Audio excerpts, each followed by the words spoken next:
Hello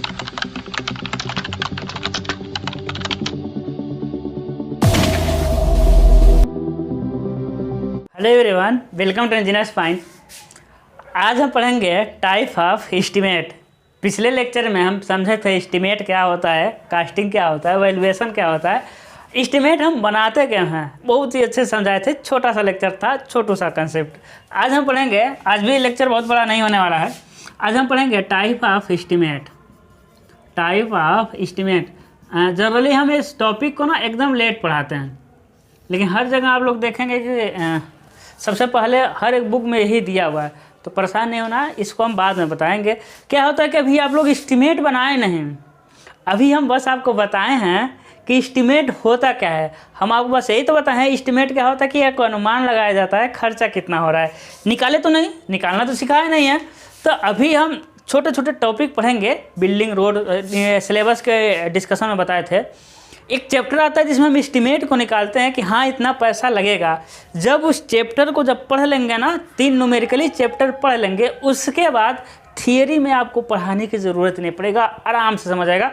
क्योंकि अभी estimate में कुछ आता नहीं है आपको, बस एस्टीमेट में आप यही ना जानते हैं कि एस्टीमेट में निकालेंगे हम पैसा, कैसे निकलेगा, किस मतलब कि बहुत चीज़ें जोड़नी घटानी होती हैं, कुछ नहीं जानते।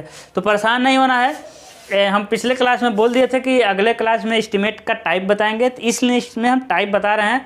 ठीक है, हम इस चैप्टर में बहुत टॉपिक को होल्ड रखेंगे, बाद में पढ़ाएंगे। ठीक है, चलिए टाइप ऑफ एस्टीमेट। देखिए एस्टीमेट क्या होता है, कैसे निकालते हैं समझिएगा। जैसे मान लेते हैं ना, लंबाई, चौड़ाई और गहराई मान लेते हैं कि सीसी है। सीसी है तो एक मेंबर है जिसकी लंबाई 2 मीटर है, चौड़ाई 3 मीटर है, गहराई 2 मीटर है। तो कहेंगे कि 12 घन मीटर, 12 क्यूबिक मीटर आयतन आया। समझिएगा, ये सीसी है भाई। सीसी एक कंक्रीटिंग किया गया है जिसकी थोड़ा समझ लीजिए कि एस्टीमेट निकालेंगे कैसे।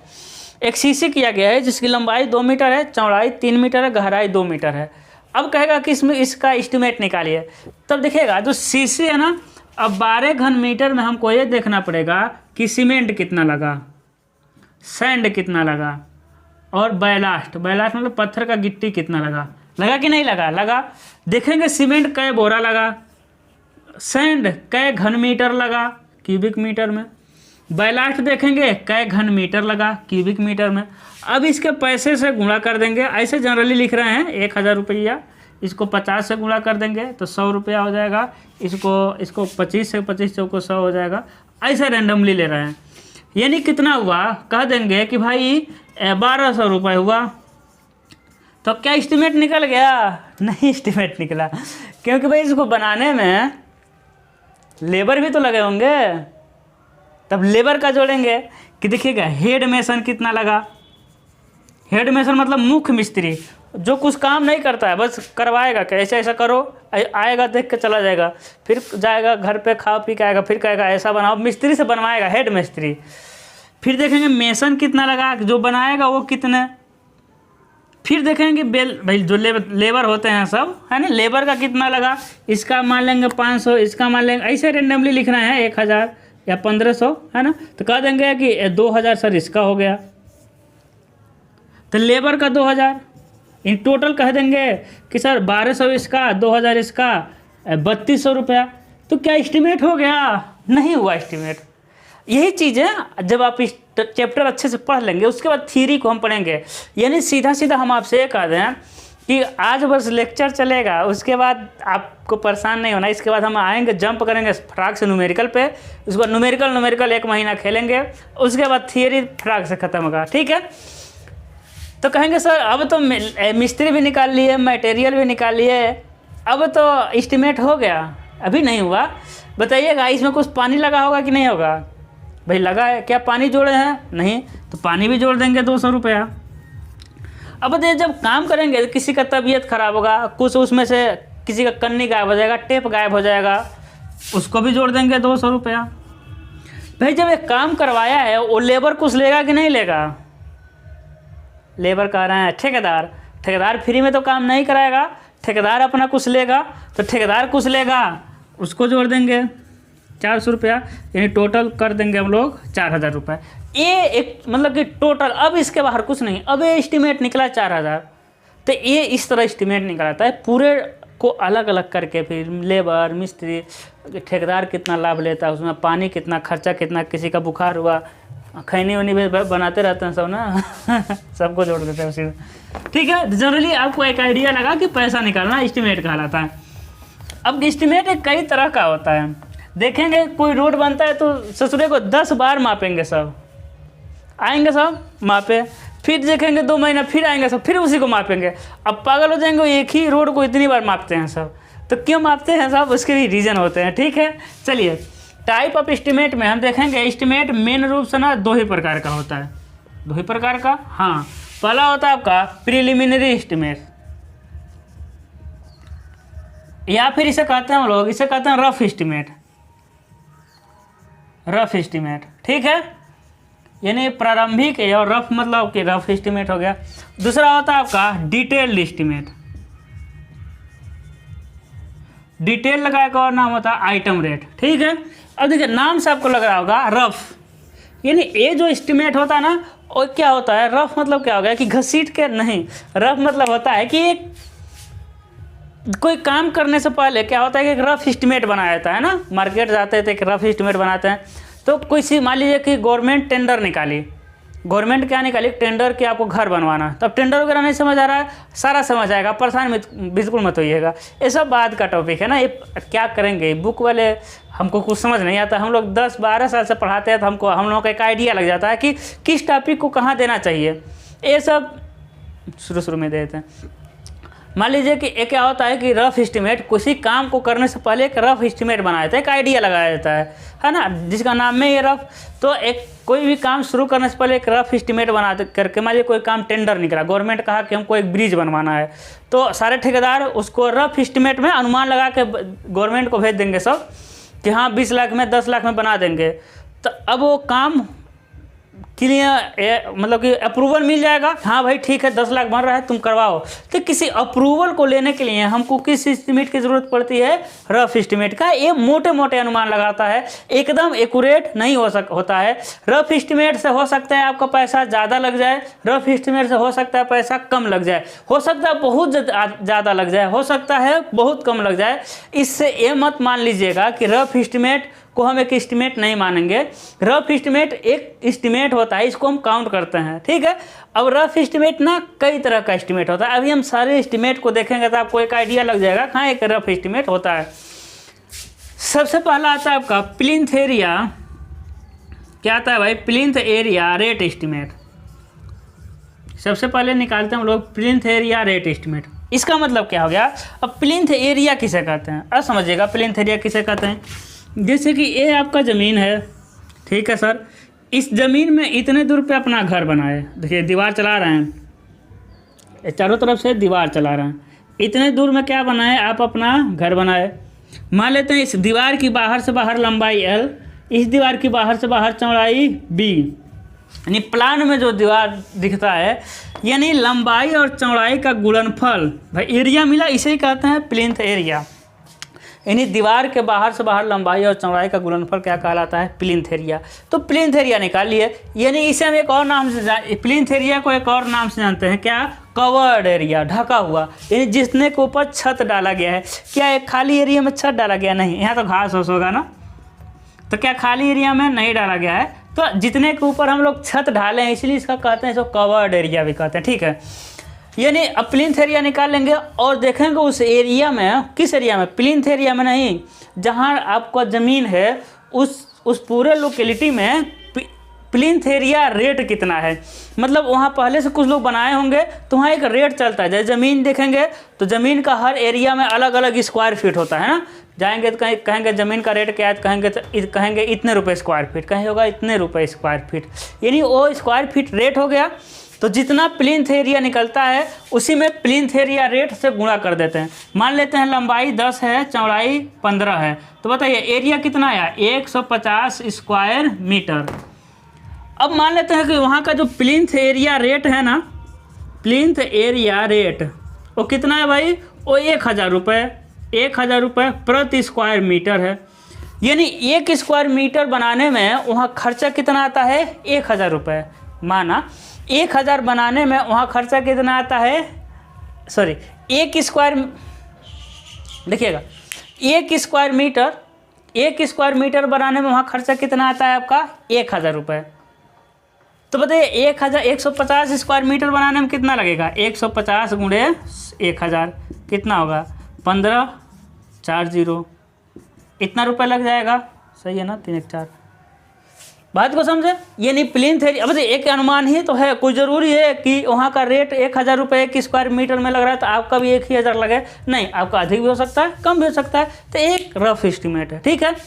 थोड़ा लाइट को बढ़ाना पड़ेगा, थोड़ा लाइट डिम हो गया, नहीं तो काले दिखने लगेंगे। ठीक है, चलिए देखते हैं। यानी सबसे पहले क्या करते हैं, जितना कवर्ड एरिया वहाँ का क्या निकालते हैं हम लोग, प्लिंथ एरिया निकालते हैं। प्लिंथ एरिया निकालने के बाद वहाँ के प्लिंथ एरिया रेट से गुणा करके हम पूरे का एस्टिमेट निकालिए। बताइए पूरे का निकलेगा कि नहीं, इतना पैसा लगेगा। प्लिंथ एरिया निकालिए, प्लिंथ एरिया रेट से गुणा कर दीजिए, प्लिंथ एरिया रेट मिलेगा आपको। ठीक है, हम कल क्वेश्चन कराएंगे इससे रिलेटेड, देखते हैं तो। ठीक है, चलिए दूसरा आता है आपका क्यूब। अरे यार मिटा दिया पहला। तो पहला आता है आपका प्लिंथ एरिया रेट एस्टिमेट। दूसरा होता है क्यूबिकल कंटेंट रेट एस्टिमेट। एक क्यूब रेट एस्टिमेट कह सकते हैं, कोई दिक्कत नहीं। क्यूब रेट एस्टिमेट क्या होता है, कुछ नहीं होता है। अभी प्लिंथ एरिया निकाल रहे थे आप, जी सर प्लिंथ एरिया निकाल रहे थे, तो बताइएगा ये दीवार की बाहर से बाहर लंबाई है, लंबाई है मान लेते हैं 5 मीटर, चौड़ाई है मान लेते हैं 10 मीटर। ठीक है जी। अब बताइएगा क्यूब मतलब क्या होता है, घन होता है, घन ही होता है। ठीक है, तो क्यूब मतलब होता है घन, यानी लंबाई चौड़ाई मोटाई तीनों। अब बताइए प्लिंथ एरिया निकाल चुके हैं, कितना आपका मतलब कि दीवार उठा हुआ है उसके से गुणा कर देंगे। माना हाइट कितना है 3 मीटर, भाई जोड़े हैं, तो बताइए लंबाई चौड़ाई यानी क्यूब कितना घन मिला आपको, लंबाई चौड़ाई और ऊंचाई, कितना छत को ऊपर उठाए हैं, तो लंबाई कितना हो जाएगा 5 मीटर, चौड़ाई कितना हो जाएगा 10 मीटर और गहराई कितना हो जाएगा 3 मीटर। तो कितना हो जाएगा 150 क्यूबिक मीटर। भाई घन निकल गया ना, प्लिंथ एरिया में बस ऊंचाई से गुणा करना है। अब बताइए वहाँ का यहाँ का इस एरिया का, जिस एरिया में आपका ज़मीन है हो, वहाँ का क्यूब रेट क्या होगा, क्यूब रेट यानी 1 स्क्वायर मीटर बनाने का मान लेते हैं हम लोग 2000 रुपये, 2000 रुपये प्रति cubic metre.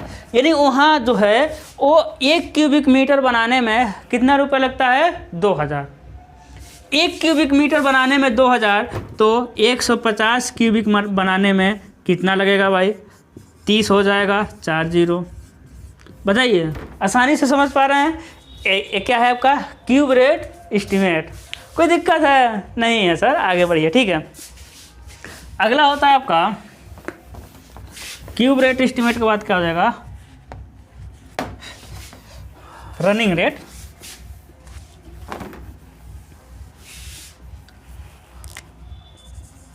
Running rate estimate. Running मतलब क्या होता है,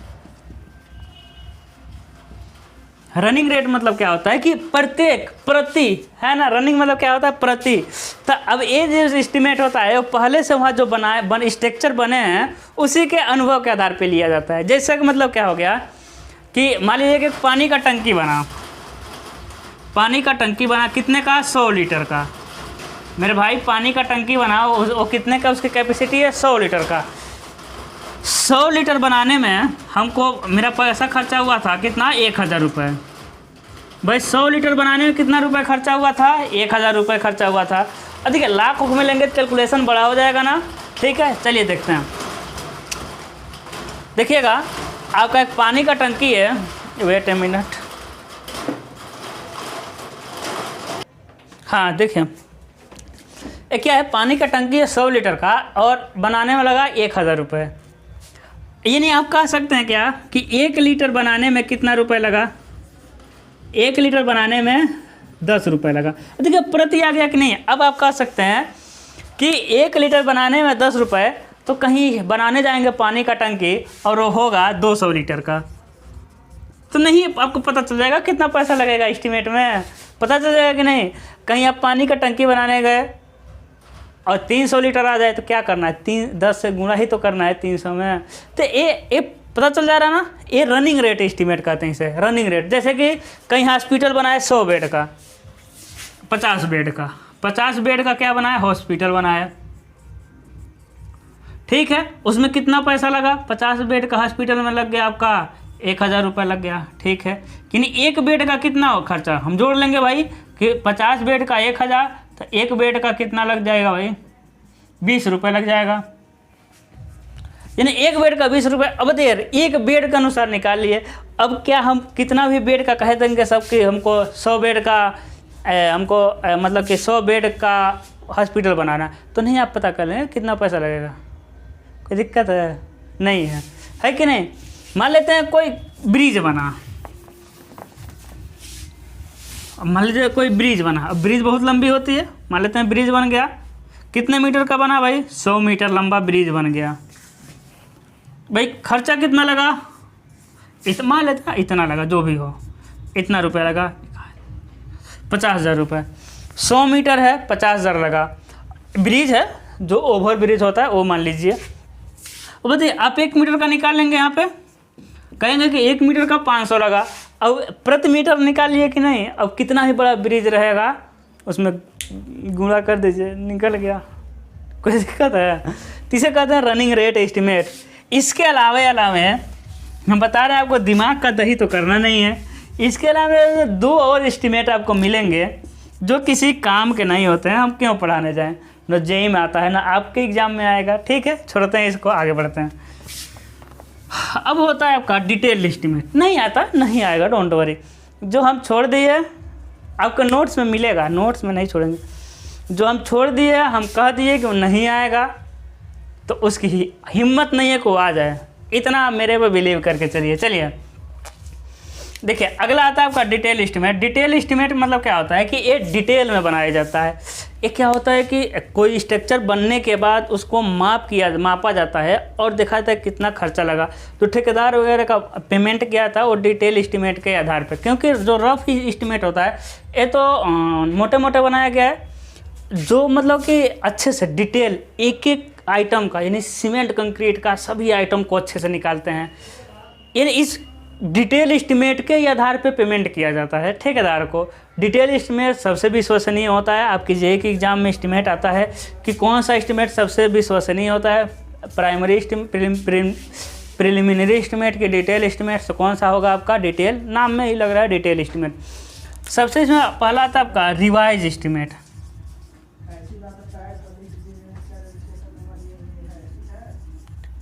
क्या हम निकालते हैं रिवाइज एस्टिमेट। अब रिवाइज एस्टिमेट मतलब क्या हो गया कि मान लीजिए कि कोई स्ट्रक्चर है, देखें कोई स्ट्रक्चर है, ठीक है, 2023 में बनना शुरू हुआ है ना, बनना शुरू हुआ। गवर्नमेंट कहा भाई इसका एस्टिमेट निकाला जाए कि कितना लगेगा इसको बनाने में खर्चा, तो निकाले 10 लाख रुपए लगेगा। लेकिन किसी वजह से हो सकता है स्टे लग गया हो सकता है गवर्नमेंट चेंज हो गई हो, तो इसको इम्पोर्टेंट ना समझा हो, रुक गया। अब ये हो गया 2030 हो गया 2030। अब फिर मान लीजिए कि अगली गवर्नमेंट आ गया हो या फिर मुकदमा वगैरह चल रहा था, ख़त्म हो गया हो, 2030 आ गया। अब फिर जब काम शुरू होगा तो क्या इसी एस्टिमेट पे काम शुरू कर सकते हैं आप? नहीं कर सकते, क्योंकि भाई 7 सालों में मटेरियल का भी रेट बढ़ गया होगा, लेबर का भी रेट बढ़ गया होगा, ओवरऑल हम कहें तो पूरा एस्टिमेट बढ़ गया होगा। बढ़ा होगा कि नहीं बढ़ा होगा? बढ़ा होगा, आपको लग रहा है। तभी हम क्या बनाते हैं, रिवाइज एस्टिमेट बनाते हैं। यानी जो एस्टिमेट का कास्ट होता है ना, एस्टिमेट का कास्ट होता है वो 5% बढ़ जाता है। जब 5% टोटल एस्टिमेट का कास्ट 5% बढ़ जाता है, तब हमको कौन सा एस्टिमेट बनाना पड़ता है? रिवाइज एस्टिमेट बनाना पड़ता है।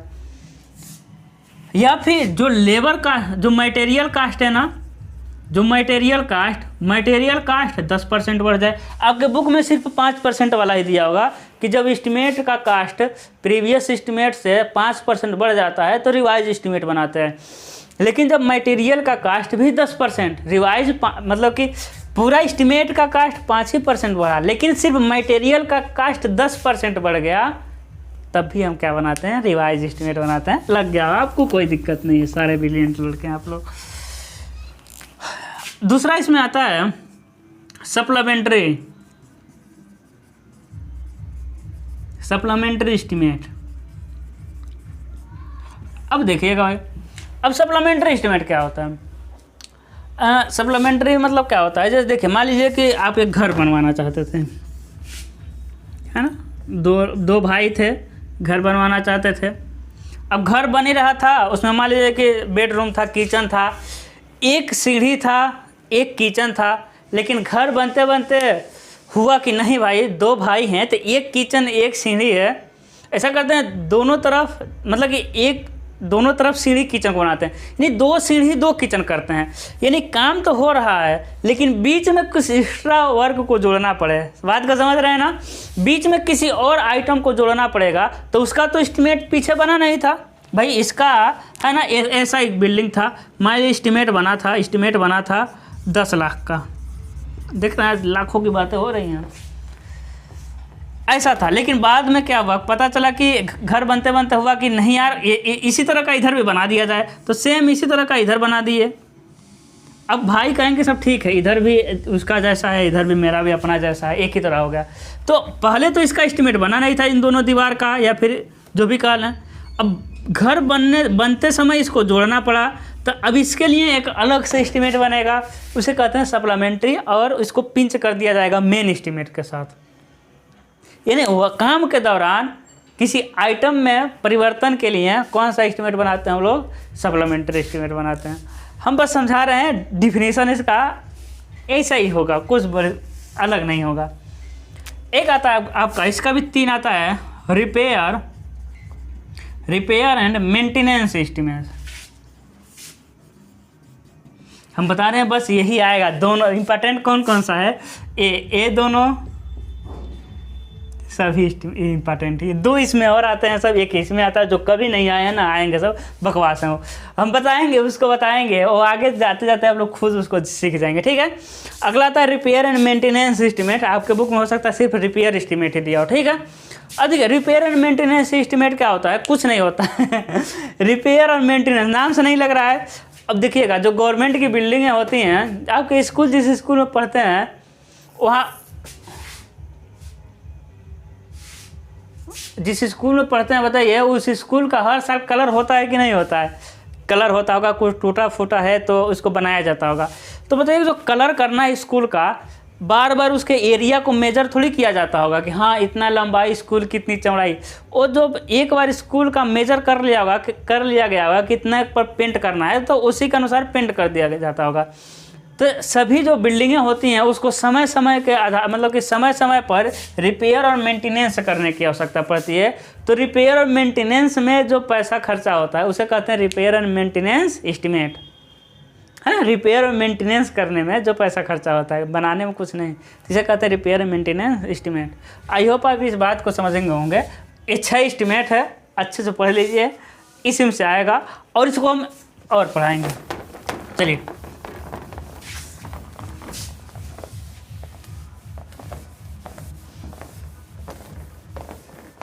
कल से हम शुरू करेंगे न्यूमेरिकल, ठीक है। आज और एक थियरी पढ़ा दे रहे हैं। अब देखिएगा, अब हम आगे क्या निकालेंगे ना, आगे हम क्वांटिटी निकालेंगे। किसका क्वांटिटी? कि कितना पीसीसी का कार्य हुआ, कितना आरसीसी कार्य हुआ, कितना छत का कार्य हुआ, कितना ईंट चिनाई का काम हुआ, कितना लकड़ी का काम हुआ, कितना टाइल्स का काम हुआ, सारा कुछ हमको निकालना है। तो सबसे पहले देखेंगे हम किसको किस में मेजर करेंगे।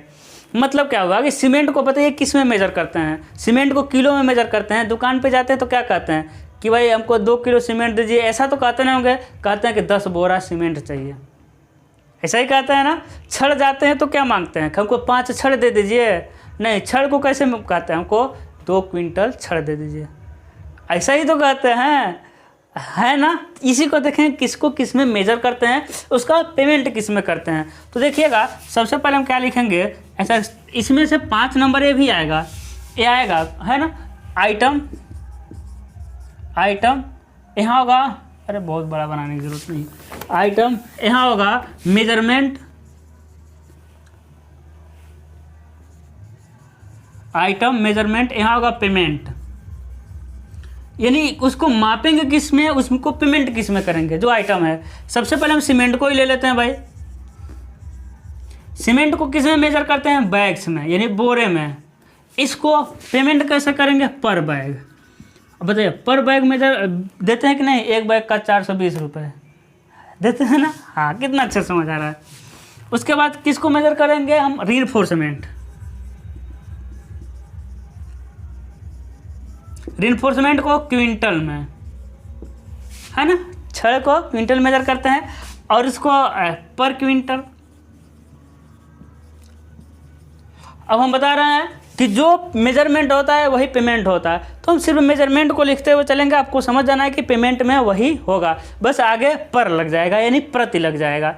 जैसे कि सीमेंट सीसी को, वो जो सीसी से फर्श बनता है, जैसे वो लिख दे पीसीसी को, पीसीसी लिख दे, सीसी लिख दे, ORCC लिख दे, OLCC लिख दे, ओ क्या और कुछ नहीं।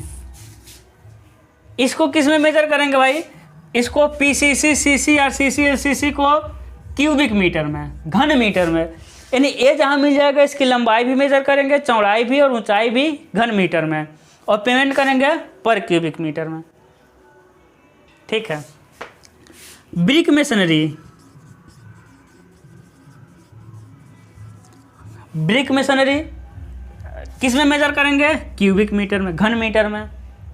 ब्रिक मेसनरी को किस में मेजर करना है भाई, घन मीटर में। पेमेंट किस में करना है, घन मीटर में। ईंट का चिन्ह है। लेकिन ब्रिक मेसनरी तो हो, लेकिन उसकी मोटाई कितनी हो, 10 सेंटीमीटर थिकनेस हो, तब किस में मेजर करेंगे, स्क्वायर मीटर में। पेमेंट करेंगे स्क्वायर मीटर में। बात को समझिएगा। यदि कह देगा कि इसी ऐसे ही 5 आता है, लिखना होता है। ये जो कह देगा कि एक ईंट चिनाई है जो 10 सेंटीमीटर मोटा है, उसका पेमेंट किस में होता है, तो कहेंगे 10 सेंटीमीटर वाले का किस में होगा, स्क्वायर मीटर में। और 10 सेंटीमीटर से अधिक दे देगा तो उसको घन मीटर में, या सिर्फ ब्रिक मेसनरी देगा तो उसको घन मीटर में मापेंगे। ठीक है। हम कहेंगे अर्थवर्क एक्सवेशन, है ना, हम कहेंगे एक्सवेशन यानी खुदाई, मिट्टी का खुदाई 30 सेंटीमीटर तक। यदि सिर्फ 30 सेंटीमीटर तक मिट्टी खोद रहे हैं तो उसको हम मापेंगे हम लोग स्क्वायर मीटर में, क्योंकि 30 सेंटीमीटर खोदने का मतलब हम मापेंगे कि सिर्फ ऊपर साफ़ कर रहा है, तो देखेंगे कि कितना तुम एरिया साफ़ किए हो, है ना। यदि आप मान लीजिए कि आप पेमेंट मतलब कि कोई काम करवा रहे हैं, कहेंगे कि ऊपर साफ़ कर दो, तो हम देखेंगे कितना वो एरिया साफ़ किया है, उसी के अनुसार पेमेंट कर देंगे। लेकिन जो एक्सवेशन है ना, अर्थवर्क का एक्सवेशन, वो 30 सेंटीमीटर से अधिक हो जाए। यदि एक्सवेशन 30 सेंटीमीटर से अधिक हो गया तो उसको हम मापेंगे किस में, क्यूबिक मीटर में, और पेमेंट करेंगे हम लोग क्यूबिक मीटर के हिसाब से। यदि ना ब्रिक मेसनरी है, क्या है भाई, यदि ब्रिक मेसनरी है और खोखला है, होलो है, HOLLO खोखला है, तो उसको किस में मेजर करेंगे, स्क्वायर मीटर में। यही सारा आगे हमको निकालना होता है, PCC, CC, LCC, RCC, यही सब निकालना है। ठीक है। हाँ चलिए आगे लिखें। अब तो कोई दिक्कत नहीं है, आप सीधे लिख सकते हैं। और हम कहते हैं RCC तो बता ही दिए हैं। बहुत सारी चीज़ें होती हैं जैसे हम बता देंगे किस में, वायर गेज को, वायर गेज क्या होता है भाई, वायर गेज क्या होता है, इसका मेजरमेंट और पेमेंट। यहाँ रहेगा आपका आइटम। वायर गेज क्या होता है बताइए। वायर गेज जिससे जो तार को छड़ को बांधने का काम करते हैं, सब पतले पतले रहते हैं, उसको बताइए किस में मापते हैं, किलोग्राम में। पेमेंट करेंगे प्रति किलो में, उसको क्विंटल में थोड़ी मापेंगे, नहीं मापेंगे। इसके अलावा डीपीसी डैम प्रूफ कोर्स किस में मेजर करेंगे, स्क्वायर मीटर में। हाँ, डीपीसी कंक्रीट होता है, मेजर करते हैं स्क्वायर मीटर में। क्यों मेजर करते हैं हम देखेंगे आगे। इसके अलावा आ जाएगा आपका प्लास्टर, इसको भी मेजर करते हैं स्क्वायर मीटर में, पेमेंट पर स्क्वायर मीटर में। प्लास्टर की मोटाई को नहीं मेजर करते, देखेंगे प्लास्टर की लंबाई इतना हुआ, प्लास्टर की चौड़ाई इतना हुआ, लंबाई चौड़ाई गुणा कर देंगे, पेमेंट कर देंगे। इसके बाद जो पोस्ट होता है, लकड़ी का जो चौकट होता है, उसको क्यूबिक मीटर में मेजर करते हैं। तो लकड़ी का चौकट होता है ना पोस्ट, उसको किस में मेजर करते हैं हम लोग? क्यूबिक मीटर में। लेकिन लकड़ी का जो पैनल होता है दरवाजे में जो पैनल होता है, उसको किस में मेजर करते हैं हम लोग? स्क्वायर मीटर में। किस में मेजर करते हैं? स्क्वायर मीटर में मेजर करते हैं। और कुछ बच रहा है? बहुत है ना, है तो बहुत, आप जितना आप याद कर लीजिए, ठीक है। अर्थ हो गया, ब्रिक वर्क हो गया, डीपीसी हो गया, प्लास्टर हो गया, ब्रिक आरसीसी हो गया। अब तो जनरली कुछ नहीं बच रहा है। अब क्या हो सकता है? रुके, सोच रहे हैं, इधर ही घर में देखेंगे तो कुछ याद आ जाएगा। आप लोगों का गाना सुनाई देता होगा। और क्या हो सकता है? जैसे कि हाँ, जो कटरैन जो करकट कहते हैं आप लोग, जो मतलब समझ रहे हैं ना, ऐसा होता है, ऐसा हम लोग कटरैन कहते हैं, ऐसा होता है। उसे सीट कहते हैं, ऐसी सीट, मान लीजिए एस्बेस्टस सीमेंट कंक्रीट का जो सीट होता है, चादर होता है, इसको मेजर करते हैं स्क्वायर मीटर में। जो जाली होती है वायर गेज का, है ना, जो जाली होती है, आप देखेंगे ना, जाली जो लगाया था खिड़की पर, जाली है ना, तो जाली जो रहेगा उसको भी किस में मेजर करेंगे हम लोग? स्क्वायर मीटर में ही मेजर करते हैं। अरे कुछ चीज़ों को हम नंबर में मेजर करते थे, हम भूल रहे हैं, ठीक है ना। प्रतिवेग तो हो ही गया है, तो यही आएगा, इससे अधिक कुछ नहीं आता है। आरसीसी पीसीसी सीसी हो ही गया सारा चीज़। चलिए ठीक है, तो आज रहने देते हैं, ठीक है। कल से आपका शुरू हो जाएगा क्या? न्यूमेरिकल। तो कल से हम लगाएंगे, सबसे पहले निकालेंगे कि जैसे इसमें एस्टिमेट में पढ़े थे अभी ना, प्लिंथ एरिया रेट एस्टिमेट का एक क्वेश्चन करेंगे, फिर हम करेंगे क्यूबिकल रेट एस्टिमेट का एक क्वेश्चन करेंगे, फिर छोटे छोटे अभी तो आपको सिखाएंगे, धीरे धीरे सिखाते हुए निकल जाएंगे। तो आई होप आपको समझ आता होगा, अब कोई दिक्कत नहीं होगा, हमको इतना पता है, ठीक है। तो इस तरह हंसते रहिए, मुस्कुराते रहिए। Good luck. कोई भी सपना साकार करने के लिए सबसे जरूरी है सही कोच का होना। चुनिए इंजीनियर्स पॉइंट को और करें अपनी पॉलिटेक्निक सेमेस्टर एग्जाम का सपना साकार। Download the app now.